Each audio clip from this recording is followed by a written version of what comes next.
Welcome to Forthright. I'm Sue Lonnie Madsen, bringing you a column and commentary feature with a column written the day after Memorial Day 2023. Our community had two memorial services in a week's time in May that started me ruminating, but I'll leave those stories for the commentary. First, the column, published Thursday, June 1st, 2023, in the Spokesman Review and headlined, Memories Made and Recalled on Memorial Day. Some celebrate Memorial Day with speeches at military monuments or visits to family cemeteries. Far more Americans take to the road to start the summer travel season. This year, we traveled. The first leg east on U.S. Highway 2 through Montana set a contemplative context to remember those who died in service to the country. It was the roadside crosses that trapped my attention.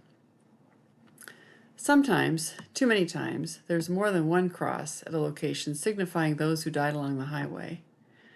Do the crosses conjure unbidden the sights, sounds, and smells of a difficult scene to local first responders on the way to some ordinary errand?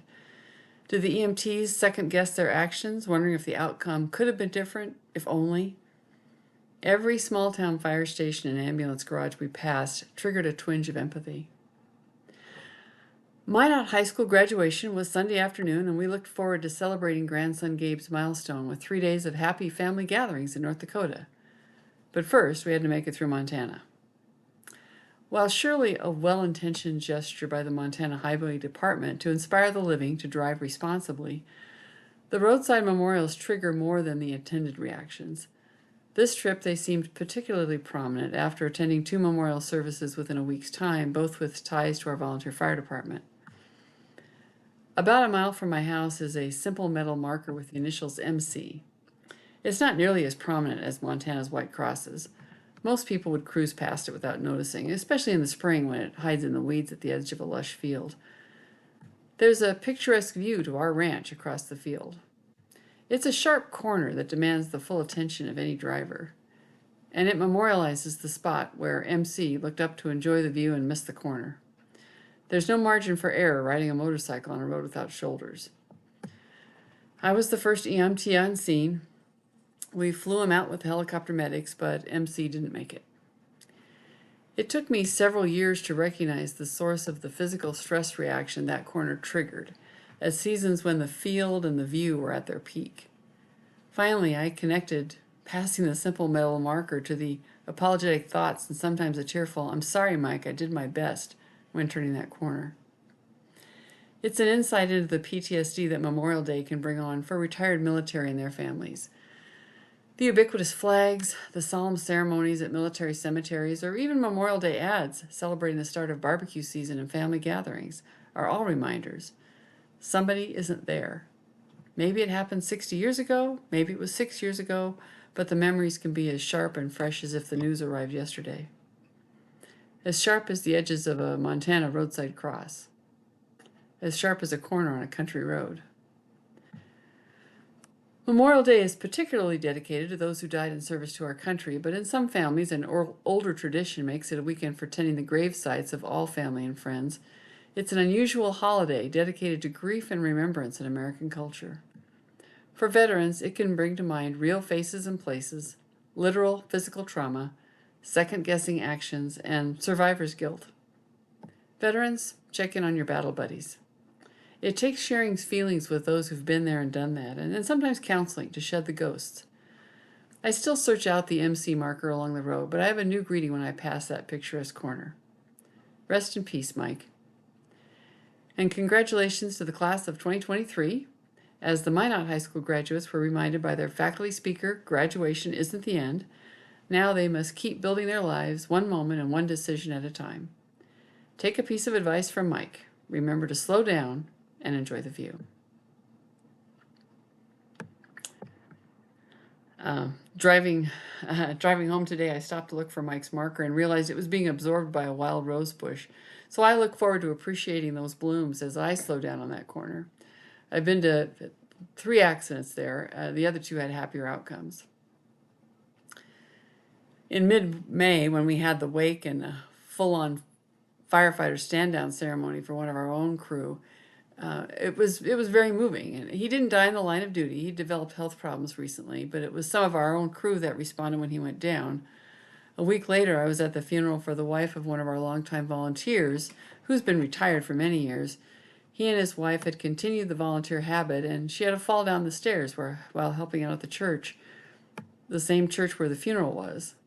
I wasn't on that call, but I found myself standing in the basement fellowship hall at the foot of those same stairs. 5 feet in front of me sat two women who had responded to her aid, one of our most senior members and one of our newest. Our newbie shared tears after. It was hard for her to sit there. I'm not sure if it was consoling, but I told her now she'd experienced the full range of rural EMS. You could respond to the call and go to the funeral. As I was driving home, I started recalling other scenes. Out of 20 houses in that 15-mile stretch, 22 if you count the places where there used to be houses, there's 14 EMS calls. One code 100 on scene, an unattended death. One who was later pronounced dead as a result of hypothermia. One who had had a second stroke and knew it would be her last ride to town. 3 houses with calls where I wasn't involved. One had 2 calls. There was a fatal accident and a heart attack. One trailer with multiple EMS calls until after that really interesting patient died. She was a lot of fun. The trailer was sold and moved to a new property just down the road. I haven't been to that same trailer in its new place yet. There's really only 2 houses I've never been to in that whole stretch. There's at least 3 places we've landed medical helicopters for advanced life support. And I could remember at least a dozen car, truck, or motorcycle accidents. There was one with an obvious fatality on scene. Some with some pretty funny stories. Like the time a semi rolled on a corner and I had gone headfirst into the cab to check on the passenger. After she had been extricated and the scene was shutting down, I realized I'd lost my phone. It had been in the chest pocket of my gardening overalls and had fallen out somewhere, and it's on a corner in a dead spot where there's no cell service. So I couldn't have somebody call it to see if I could find it. So I recreated that dive in through the window, imagined the trajectory of the phone coming out of my pocket, reached down as far as I could into the dark through some crevices, and retrieved my phone off the ground under the semi-cab. Then there was the night my husband and I responded to a one-car rollover on a straight stretch of road known as a spot for drag racing by teens for several decades. While I was talking to the driver of the rolled car, who had gotten out on his own under his own power, and reassured him that his father certainly might be angry later, but tonight he'd be glad he was alive, my husband approached the other car, where 4 boys were arguing over what to do, standing around the car. He tried to convince them to stay and talk to the deputies that were going to be arriving soon, but they decided to make a run for it, in spite of the man standing there with a radio in his hand, looking at their license plate number and talking to dispatch. As they scrambled into the car, one boy was yelling at his friends to put on your seatbelts, put on your seatbelts. It was kind of a misplaced piece of advice at that point. Teenagers just don't always make smart decisions. It's much better to dwell on the lighter moments than the tragic. It is a most rewarding, if weird, hobby to have had for over 30 years. Really an honor to be able to serve the community and to be part of a team that has worked hard to have the community's trust. According to the National Council of Volunteer Firefighters, the majority of fire departments in the United States are volunteer. Their statistics of the 29,452 fire departments in the country, 18,873 are all volunteer, like ours.